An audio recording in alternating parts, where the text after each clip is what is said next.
Har'a immoo waa'ee gosoota amala dhalli namaa uumamaan qabu kan jedhu ilaalla. Dhalli namaa uumamaan amala mataasaa qaba. Manuma tokko keessa obbolaan ijoolleen lakkuu lamaan isaanii amala adda addaa mataa isaanii qabaachuu danda'u. Kun amala uumamaan jiru kan tempaarimentii jedhama.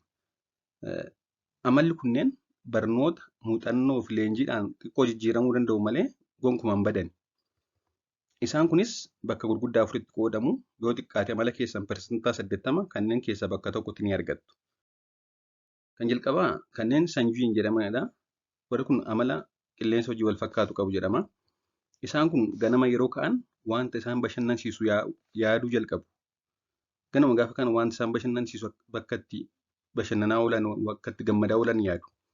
Hiriyaa baay'isu, salphaatti nama wal baranii hiriyoomu, haasa'uu yookaan odeessuu baay'isu, ija jabaatoodha, saalfiin biraan jiru, namaaf gaarii yaadu, namas ni kabaju garuu dafanii yaadu.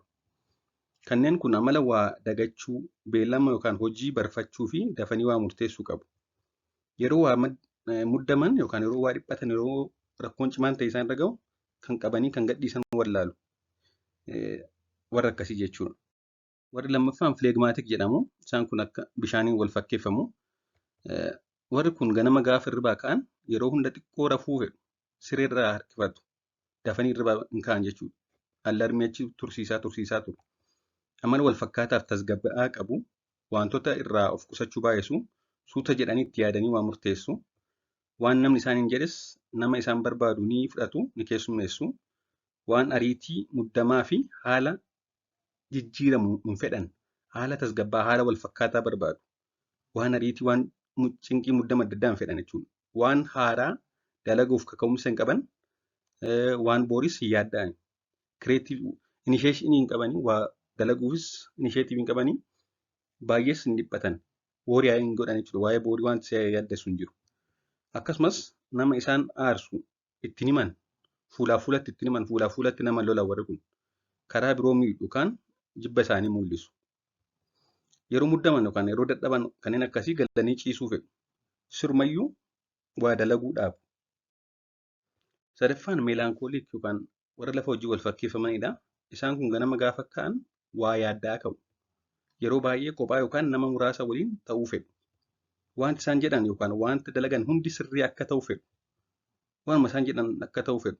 Namoonni akkasii walaloo fi hojii aartii adda addaatiin cimoodha. Haalli isaan keessa jiran akka isaaniif ta'u qofatti yaadu fedhu. Haalli isaan bakki isaan jiran, haalli isaan keessa jiran akkuma isaaniif ta'u qofatti fedhu malee fedha nama biroo ilaalcha keessa hin galchan. Wanta hunda gad fageessanii beekuu barbaadu. Gaafatu malee akkuma jiruun waan fudhatan. Waan isin jettan yookaan waan kennameef hin gaafatu, gad fageessanii beekuu barbaadu malee akkuma itti kennameen hin fudhatan. Waan hunduu sirraa'ee akka isaan fedhanitti akka ta'u waan barbaadaniif kompileen gochuu akka sirraa'u gaafachuu baay'isu. Yeroo haalli isaan mudduu fi dadhaban, yeroo dadhabbii wayii keessa ta'an yookaan yeroo waa cinqaman, yeroo waa muddaman amala gogaa ta'e qabu. Isaan sirrii, namni garbiroon immoo abbaa balleessaa akka ta'etti fudhatu, of qofa yaadu. Inni arfaffaan kooleerik yookaan abidda hojii warra wal fakkeeffamanidha. Isaan kun yeroo hirribaa ka'an yaada isaanii keessa waa raawwachuu yaadaa ka'u. Waa dalaguuf raawwachuu fi fedhaa fi humna cimaa qabu. Waan hunda murteessuu fedhu. Yaadaaf fedha isaanii dirqamaan nama garbiraatti fe'u. Yaadaaf fedha isaanii dirqamaan namni akka fudhatu dhiibbaa taasisu. Kanneen isaan bira jiran hundi ajajuu fi doomineet gochuu, amala doomineet gochuu qabu. Waan hundi na ilaallata, natu sirreessa kan jedhu amala akkasii qabu. Akkasumas tasa mukaa'uu fi amala jijjiirachuu qabaachuu malu.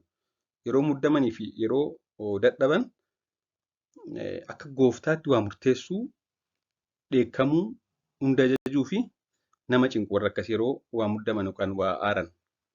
Amalli arfan gurguddoo kana dhagaa kana keessaa bakka tokkotti argama. Haa ta'u malee atleast koombineeshiniin dhibu gidduutti immoo kan miksir ta'e ni jira. Waan dhaggeeffataniif galatooma, turtii gaarii.